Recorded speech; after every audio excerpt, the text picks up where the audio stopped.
नाजरीन, इस मुसाफिर को इसके पायलट के 10,000 फीट से गुजर जाने के बाद हंगामी परवाज का सबक मिला। तैयारा बगैर पायलट के समुंदर की तरफ बढ़ रहा था। एयर ट्रैफिक कंट्रोल का मिशन एक मुसाफिर को जहाज को लैंड करने का तरीका सिखाना था। डैरन हैरिसन ने अभी जो तस्वीर ली, इसमें वो सफ़ेद शॉर्ट्स और टी शर्ट में मलबूस नजर आता है। वो फ्लोरिडा के मशरकी साहिल पर बहरे ओकियानूस से तकरीबन 12,000 फुट की बुलंदी पर single engine sensor 208 turbo prop की 6 नशिस्तों वाले कैबिन में अकेला मुसाफिर है। इसने ये तस्वीर अपनी बीवी ब्रिटनी हैरिसन को भेजी, जो अपने पहले बच्चे के साथ 6 माह की प्रेग्नेंट है। हैरिसन एक 39 साल फ्लोरिंग सेल्स एग्जेक्टिव मार्च हार्बर बमास में एक गैर मुल्की गहरे समुद्र में फिशिंग टूर्नामेंट में हिस्सा लेने के बाद लेकलैंड फ्लोरिडा में अपने घर वापस आ रहा है। दोपहर के करीब मई के अवाइल में मौसम बेहतरीन होता है और शानदार नीले आसमान और नीचे क्रिस्टल लाइन के नज़ारे खूबसूरत होते हैं। तैयारे को 64 साल तजर्बेकार पायलट केन एलन उड़ा रहे थे। को पायलट की सीट पर एलन के दाईं तरफ इनका दोस्त रूस फ्रैंक है। फ्रैंक कोई पायलट नहीं, लेकिन वो इनके साथ इस राइड में एंजॉय कर रहा है। फोर्ट पीरियस फ्लोरिडा में ट्रेयर कोस्ट इंटरनेशनल एयरपोर्ट के लिए इनकी तयशुदा 75 मिनट की प्रवास के तकरीबन 45 मिनट बाद मायामी में एयर ट्रैफिक कंट्रोलर्स एलन को फोर्ट पीरियस तक पहुंचने के लिए अपनी डायरेक्शन देना शुरू करते हैं, जो अब मगरिब में तकरीबन 70 माइल्स पर है। वो इसे 10,000 फीट नीचे उतरने की हिदायत देते हैं। नवंबर 333 Lima delta Roger Miami centre हवाई जहाज के कॉल साइन का इस्तेमाल करते हुए एलन कहते हैं, इन्फोटेक की वीडियोस देखने के लिए हमारा चैनल सब्सक्राइब कीजिए और बेल आइकन पर क्लिक कीजिए ताकि आप फ्यूचर में आने वाली हमारी तमाम वीडियोस देख सकें। लेकिन चंद दिन बाद जब एलन अपना नज़ूल जारी रखता है तो इसके दिल की धड़कन के साथ इसके सिर का दायां हिस्सा धड़कने लगता है। एलन को ऐसा लगता है जैसे इसके सर पर हथौड़े मारे जा रहे हों। एलन हैरान होता है जब वो दर्द में होता है। अपनी दाईं आंख से इसे चमकती नीली रोशनियां नजर आने लगती हैं। वो हैरिसन और फ्रैंक को बताता है, दोस्तों मुझे अच्छा नहीं लग रहा, दर्द शदीद है और धड़कन तेज होती जा रही है। इसकी आवाज़ लरज रही थी और वो कहता है, ये सब कुछ अजीब है। नाज़रीन, ये एक पायलट के तौर पर खौफनाक तरीन लम्हात में से एक है। हैरिसन ने पूछा, इसका क्या मतलब है, तुम्हें क्या हुआ है? एलन ने जवाब दिया, मुझे नहीं मालूम, मेरा सर मुझे मार रहा है और मुझे कुछ समझ नहीं आ रही। इसके साथ ही एलन अचानक बोलना बंद कर देता है और हैरिसन इसे अपनी सीट पर गिरते हुए देखता है। तैयारा अब पायलट के बगैर समुंदर की तरफ भर रहा था। हैरिसन फौरी तौर पर अपनी सीट बेल्ट खोलता है। वो और फ्रैंक एलन को जगाने की कोशिश करते हैं, लेकिन कोई जवाब नहीं मिलता क्योंकि पायलट बेहोश हो चुका था और तैयारा बेकाबू होकर नीचे समुंदर में 340 मील फी घंटा की रफ्तार से गिर रहा था। नीले आसमान के बजाय दोनों आदमी नीचे लहरें देखते हैं जो बड़ी से बड़ी होती जा रही थी, क्योंकि जहाज 9,000 फिर 8,000 और फिर 7,000 फुट तक गिरता जा रहा था। सेंसा कारवा के खुदकार इमरजेंसी अलार्म्स चीख रहे थे। खुशकिस्मती से हैरिसन ने कुछ छोटे तैयारे उड़ाए थे और कुछ पायलट्स का मुशाहिदा किया हुआ था और वो जानता था कि इसे तैयारे की नाक को ऊपर लाने के लिए जहाज के योक को खींचना होगा। अगरचा इसने कभी प्रवास का सबक नहीं लिया था, लेकिन ये इसे आहिस्ता आहिस्ता करना है कि अगर आप योक को बहुत तेजी से खींचते हैं तो इंजन रुक सकता है या परों को फाड़ सकता है। वो बेहोश पायलट के पास पहुंचता है और योक पकड़ लेता है, जबकि वहीं फ्रैंक ने को पायलट का योक पकड़ा हुआ था।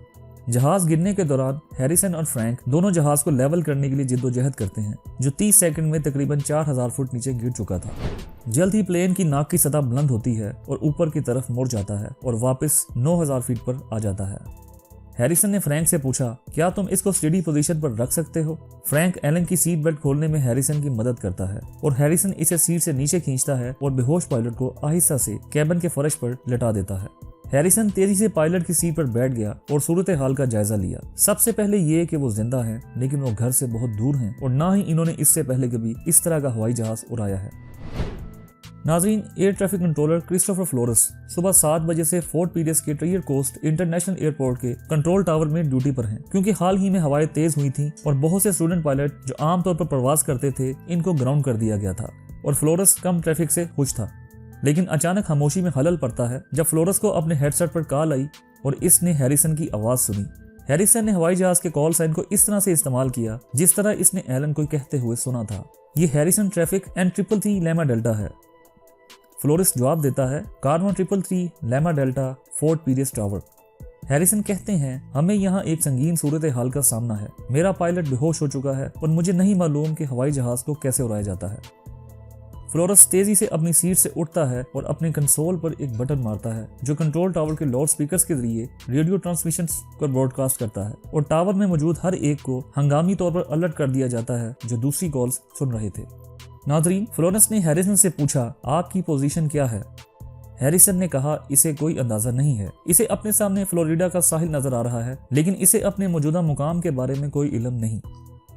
फ्लोरस एक गहरा सांस लेता है। वो चीज जो इसे परेशानी में मुब्तला कर रही थी कि क्या वजह है कि सेंसा की डिस्प्ले स्क्रीन्स खाली हो गई हैं। हो सकता है जब हैरिसन ने एलन को अपनी सीट से खींचा हो तो इसने एक ऐसा स्विच पुश कर दिया जिसने इनकी स्क्रीन्स ऑफ कर दी।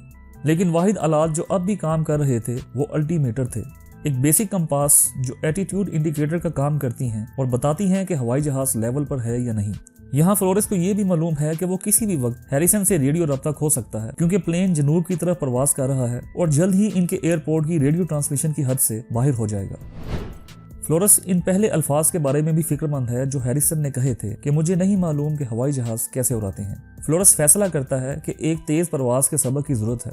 वो हैरिसन को रेडियो करता है और इसे सुकून से कहता है, विंग्स के लेवल को मेंटेन रखने की कोशिश करें और देखें कि क्या आप नीचे उतरना शुरू कर सकते हैं। कंट्रोलर्स पर आगे बढ़ें और बहुत लो स्पीड से नीचे आए। फ्लोरेस और टावर की पूरी टीम हैरिसन के जवाब का इंतजार कर रही थी। हैरिसन ने कहा, हम अभी 550 फीट पर मिनट की रफ्तार से नीचे उतर रहे हैं। मुझे बताएं कि मुझे किस डायरेक्शन में जाने की जरूरत है। और फिर फ्लोरेस को कभी भी इसे बताने का मौका नहीं मिला क्योंकि एयरपोर्ट के रेडियो ट्रांसमिशन जोन से बाहर उड़ते हुए इस प्लेन का राब्ता टूट गया। फ्लोरेस पूछता है, रेडियो हैरिसन, ये फोर्ट पीरियस टावर है, क्या आप फ्रीक्वेंसी पर हैं? लेकिन दूसरी तरफ से कोई जवाब नहीं आया। ट्रिपल थी लेमा डेल्टा के अंदर हैरिसन और फ्रैंक को एहसास हुआ कि इनका टावर से राब्ता खत्म हो चुका है क्योंकि फ्लोरेस की आवाज को स्टैटिक्स में बदल दिया गया और फिर इसके बाद कुछ नहीं हुआ और एक बार फिर हैरिसन और फ्रैंक अपने तौर पर हैं। जहां हैरिसन जहाज को मुस्तहकम रखता है और फ्रैंक ये जानने की कोशिश करता है कि वो कहां हैं और क्या वो सही सीमत में परवाज कर रहे हैं। फ्रैंक ने प्लेन का कंट्रोल हैरिसन को इस यकीन के तहत सौंप दिया था कि हो सकता है कि इसे फ्लाइट सिमुलेटर का कुछ तजर्बा हो क्योंकि वो देख रहा था कि हैरिसन बहुत तवज्जो से प्लेन उड़ा रहा है। फ्रैंक अपनी खिड़की से बाहर झांकता है, इसका कंपास चेक करता है और कहता है, देखो वहां पर साहिल है, हमें एयरपोर्ट तक जाने के लिए मगरिब जाना चाहिए। हैरिसन सिर हिलाता है और साहिल की तरफ मुड़ता है। फ्रैंक नीचे पहुंचता है जहां कैन एलन फर्श पर लेटा हुआ है। वो एलन के पांव थपथपाता है। बेहोश पायलट थोड़ी सी हरकत करता है और फ्रैंक ने सरगोशी की, ठहरो मेरे दोस्त, यहीं ठहर जाओ। जैसे ही प्लेन पाम बीच इंटरनेशनल एयरपोर्ट की फजाई हदूद में आता है, वहां के एयर ट्रैफिक कंट्रोलर्स ने फ्लोरेस से जिम्मेदारी लेकर खुद संभाल ली और अब इनका बुनियादी मिशन एक ऐसे मुसाफिर को सिखाना है जिसने पहले कभी परवाज नहीं की और वो ये भी नहीं जानता कि जहाज को लैंड कैसे करना है। और ये है पाम बीच इंटरनेशनल एयरपोर्ट पर एयर ट्रैफिक कंट्रोलर का माहिर रॉबर्ट मॉर्गन। रॉबर्ट मॉर्गन एक तजर्बेकार एयर ट्रैफिक कंट्रोलर और फ्लाइट इंस्ट्रक्टर हैं जो बाहर बैठा है और अपनी ब्रेक पर एक किताब पढ़ रहा है। लेकिन वो एक पैगाम सुनता है कि मॉर्गन फौरन रेडार रूम में आ जाओ और वो तेजी से अंदर चला जाता है। एयरपोर्ट के ऑपरेशन मैनेजर इन्हें दरवाजे पर मिलते हैं और जल्दी से इसे ब्रीफ करते हैं कि हमारे पास एक पैसेंजर एयरप्लेन है, एक सेंसा 208, और मसला ये है कि पायलट बेहोश हो चुका है और वहाँ 2 गैर तरबियत याफ्ता लोग हैं। क्या आप इस प्लेन को लैंड करने में मदद कर सकते हैं? मॉर्गन परेशान हो जाता है और वो सोचता है कि क्या वाकई ऐसा हो रहा है क्योंकि ये देखने में एक फिल्म की तरह लग रहा था। मॉर्गन तारीख रेडार रूम में रेडार स्कोप पर बैठकर सोचता है कि मैं इस आदमी को क्या बताने जा रहा हूँ। अपना कॉन्फिडेंस बहाल करते हुए वो हैरिसन को रेडियो करता है जो अब जनूब में तकरीबन 20 मील दूर है और फ्लोरिडा की साहिल की तरफ मगरिब की तरफ प्रवास कर रहा है। ये 322 पाम बीच अप्रोच है, हम आपको बोका रतन हवाई अड्डे तक पहुंचाने जा रहे हैं। हैरिसन ने जवाब दिया, मैं पायलट नहीं हूँ और मेरी स्क्रीन्स ऑफ हो चुकी हैं। मॉर्गन ने कहा, कोई मसला नहीं, मैं चाहता हूं कि आप शुमाल की तरफ शैलो टर्न करें और 3000 फुट पर स्टेडी रहें। मॉर्गन और दूसरे कंट्रोलर्स अपनी रेडार स्क्रीनों पर सेंसा की पैरवी करते हैं जो बोका रतन के एयरपोर्ट की तरफ थोड़ा सा शमाल की तरफ मुड़ चुका था। मॉर्गन ने तसल्ली दी क्योंकि वो जानता है कि ट्रेनिंग पायलट के साथ रेडियो से राब्ता रखना जरूरी होता है। इसने तसल्ली देते हुए कहा, रेडियो हैरिसन, आप फिक्र न करें, मैं आपके लिए हाजिर हूँ और आपने बहुत अच्छा काम किया है। नाजरीन, एविएशन इमरजेंसी में मयारी मशक ये है कि जहाज को जल्द अज जल्द जमीन पर लाया जाए। इस सूरत में वो बोका रतन एयरपोर्ट पर उतरेगा, लेकिन बोका रतन एक गुंजान इलाका है और एयरपोर्ट का सिर्फ एक रनवे है। इसलिए मॉर्गन ने इमरजेंसी सर्विसेज के लिए हैरिसन को शमाल की तरफ पाम बीच इंटरनेशनल एयरपोर्ट तक ले जाने का फैसला किया क्योंकि यहाँ 10,000 फुट लंबे 3 बड़े रनवेज हैं। मॉर्गन ने कहा, अपनी ऊंचाई को 3000 फीट तक बरकरार रखें और दाईं तरफ एक शैलो टर्न करें। शैलो टर्न्स इंपॉर्टेंट हैं। एक गैर तरबियत याफ्ता उड़ान की तरफ से बहुत तेज मोड़ हवाई जहाज को जमीन पर घुमा सकता है। जैसे ही मॉर्गन ने इस तब्दीली को रेडियो किया, पाम बीच इंटरनेशनल एयरपोर्ट का अमला हरकत में आ गया। एयर ट्रैफिक कंट्रोलर्स रेडियो पर चिल्लाते हैं और बिजी एयरपोर्ट पर तमाम डिपार्चर्स को रोक देते हैं और इनकमिंग फ्लाइट्स को भी होल्डिंग पैटर्न में रख देते हैं। इमरजेंसी रिस्पॉन्डर्स को रनवे के साथ पोजीशंस पर हुक्म दिया जाता है और तमाम गाड़ियां और प्लेन्स एयरपोर्ट के तीनों रनवेज से दूर हो जाते हैं। हैरिसन और फ्रैंक मॉर्गन की हिदायत सुनते हुए अपने हेडसेट से चिपके हुए हैं। फ्रैंक फेमिलियर लैंडमार्क्स को देखने के लिए जमीन को स्कैन करता है। वो I-95 फ्री रनवे को देखता है और प्लेन को झुका देता है। वो शमाल में पाम बीच इंटरनेशनल एयरपोर्ट तक इसकी पैरवी करते हैं। जब वो ऐसा करते हैं तो हैरिसन सेंसर की एल्टीट्यूड को कंट्रोल करने की मशक करता है। योक को थोड़ा सा नीचे करने के लिए आगे बढ़ता है और दोबारा ऊपर जाने के लिए इसे पीछे धकेलता है। वो दाएं फिर बाएं की तरफ कुछ छोटे मोड़ भी लेता है। प्लेन अब पाम बीच एयरपोर्ट से तकरीबन 6 मील जनूब में है। मॉर्गन ने हैरिसन को बताया कि आपको सीधे एयरपोर्ट को देखना चाहिए। मैं चाहता हूं कि आप 2000 फीट तक नीचे उतरना शुरू करें। जैसे ही हैरिसन नीचे आता है, मॉर्गन की तशवीश में इजाफा होता है क्योंकि हैरिसन अब भी सेफ लैंडिंग के लिए बहुत तेजी से प्रवास कर रहा था। वो रनवे के इर्द गिर्द घूमने वाली 28 मील फी घंटा की क्रॉस विंड्स के बारे में भी परेशान है, जो एक छोटे प्लेन को आसानी से लैंडिंग करते हुए परेशान कर सकती है। मॉर्गन इसे मगरिब की तरफ हल्का सा मोड़ लेने के लिए कहते हैं। वो कहते हैं, हम आपको मगरिब की तरफ लेके जा रहे हैं और आपको रनवे के साथ नीचे और बिल्कुल कतार में आने के लिए मजीद वक्त देंगे। हैरिसन मॉर्गन की हिदायत पर अमल करता है और एयरपोर्ट की तरफ रनवे 10L तक पहुंचने के लिए प्लेन को वापस मोड़ रहा है। मॉर्गन कहता है, अपने आप को थोड़ा स्लो करें और क्या आप अपने सामने वो ब्लैक थ्रोटल कंट्रोल देख सकते हैं? इसे थोड़ा सा पीछे खींचें और अपनी रफ्तार 110 नॉट से ऊपर रखें। हैरिसन रनवे पर तवज्जो मरकूज करता है जो 3 मील दूर है। रेडार का कमरा खामोश है। इस हतमी नुक्ता नजर को देखकर हर किसी की आंखें रेडार की स्क्रीन पर लगी हुई हैं। मॉर्गन ने हैरिसन से कहा, आपकी रफ्तार ठीक लग रही है। जैसे जैसे आप करीब आते जाएंगे रनवे वसीतर होता जाएगा और एक बार जब ये वाकई चौड़ा हो जाएगा तो मैं चाहता हूं कि आप ताकत के साथ योक को अपनी तरफ खींचें और प्लेन को कंट्रोल में रखें।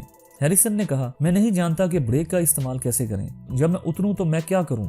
मॉर्गन ने हैरिसन को बताया, जब आप जमीन पर पहुंचे तो बस अपने पैरों को पैडल के ऊपर रखें और हल्का सा दबाव लगाएं। जब आप पैडल को दबाएं तो बहुत नरम रहें। बहुत जल्दी ब्रेकों पर बहुत ज्यादा दबाव डालने से टायर उड़ सकते हैं, जिससे पायलट का जहाज कंट्रोल खो सकता है और रनवे पर गिरकर तबाह भी हो सकता है।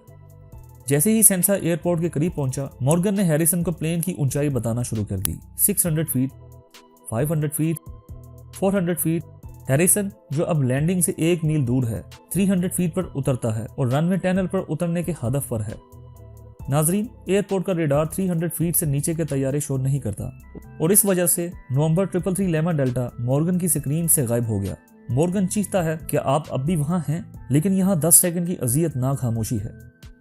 मॉर्गन गहरी सोच में चला जाता है जब वो और दूसरे कंट्रोलर्स ब्लैकआउट रेडार रूम में खाली रेडार स्क्रीन्स को घूरते हैं।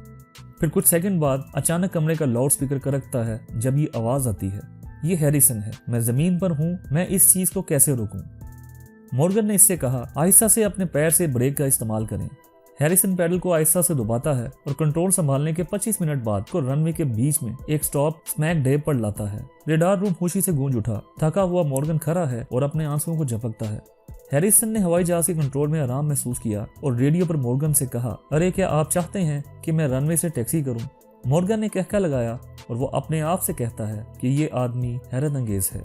दोस्तों, इसके बाद एम्बुलेंस ने कैन एलन को करीबी पाम बीच गार्डन्स मेडिकल सेंटर पहुंचाया, जहां इसकी तशखीस हुई कि शायरा की अंदरूनी तैब में एक आंसू है जो अक्सर जानलेवा होता है। डॉक्टर्स ने फौरी तौर पर ऑपरेशन किया और तवक्को है कि वो अब मुकम्मल सेहतयाब हो चुके होंगे।